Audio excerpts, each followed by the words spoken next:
नमस्कार, स्वागत है आपका टीवी 24 नेटवर्क में और मैं हूं अजय सिन्हा।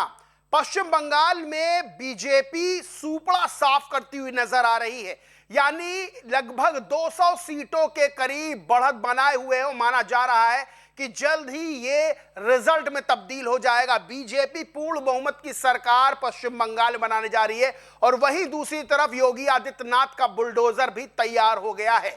आपको बताएं कि योगी आदित्यनाथ ने पश्चिम बंगाल में जब रैलियां की तब उनकी रैलियों में जमकर, जनसभाओं में जमकर भीड़ उमड़ी और योगी आदित्यनाथ ने सीधे कहा था कि पश्चिम बंगाल में सरकार बनेगी तो मौलाना झाड़ू लगाते हुए नजर आएंगे, बुलडोजर चलेगा उन पर जो गुंडाई करते हैं, पंचर बनाते हुए गुंडे नजर आएंगे। सीधे तौर पर योगी आदित्यनाथ का जो जलवा था वो पश्चिम बंगाल में देखने को मिला था।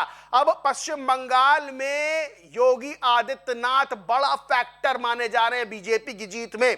दरअसल पश्चिम बंगाल में ममता बनर्जी की सांसद मंच से गाती हैं, मेरे दिल में काबा है, आंखों में मदीना, तो योगी आदित्यनाथ सटीक जवाब देते हैं। कहते हैं कि हमारे दिल में महाकाली है और नैनों में चैतन्य महाप्रभु का वास है। यानी योगी आदित्यनाथ ने कई जनसभाओं को संबोधित किया और सीधे तौर पर टीएमसी को चेतावनी दी थी। योगी आदित्यनाथ ने कहा था कि उत्तर प्रदेश में सड़क पर कोई नमाज नहीं पढ़ सकता है और पश्चिम बंगाल में क्यों बुलडोजर जरूरी है यह भी बताया था। दरअसल योगी आदित्यनाथ ने कहा था कि उनकी एक सांसद दिल में काबा और नैन में मदीना की घोषणा करती हैं। मैं उनसे कहना चाहता हूं हमारे दिल में महाकाली और नैनों में चैतन्य महाप्रभु का वास है। वही योगी आदित्यनाथ ने कहा था कोई मौलाना क्या बक रहा है, चिंता करने की आवश्यकता नहीं है, आने दीजिए बीजेपी सरकार, ये सभी बंगाल की सड़कों पर झाड़ू लगाते दिखाई देंगे। दरअसल ममता बनर्जी के बड़े खास मंत्री ने कहा था कि 50% लोग पश्चिम बंगाल में उर्दू बोलेंगे, जबकि 30% के अंदर मुस्लिमों की जनसंख्या है, लेकिन दावा किया जा रहा 50% लोग उर्दू बोलेंगे। यहां तक के टीएमसी के मंत्री ने कहा था कि जो मुस्लिम धर्म में नहीं पैदा होता है वो बदनसीबी में पैदा होता है और कहा था कि जल्द ही पश्चिम बंगाल में डेमोग्राफिक चेंज होगा, यानी मुस्लिमों की तादाद को बहुसंख्यक करने की कोशिशें थी। लेकिन अब जब सारा रिजल्ट बदल गया है और योगी आदित्यनाथ ने कहा था कि किसी मौलाना के बातों में उसकी बकवास सुनने की जरूरत नहीं है, चिंता करने की आवश्यकता नहीं है। वहीं योगी आदित्यनाथ ने कहा था बीजेपी की डबल इंजन सरकार बनाइए, टीएमसी की गुंडागर्दी और बंगाल की डेमोग्राफी चेंज होने से बचाइए। 4 मई को भगवा लहराएगा, योगी आदित्यनाथ ने कहा था और भगवा लहराने लगा है। पश्चिम बंगाल में जय श्री राम के नारे लग रहे हैं।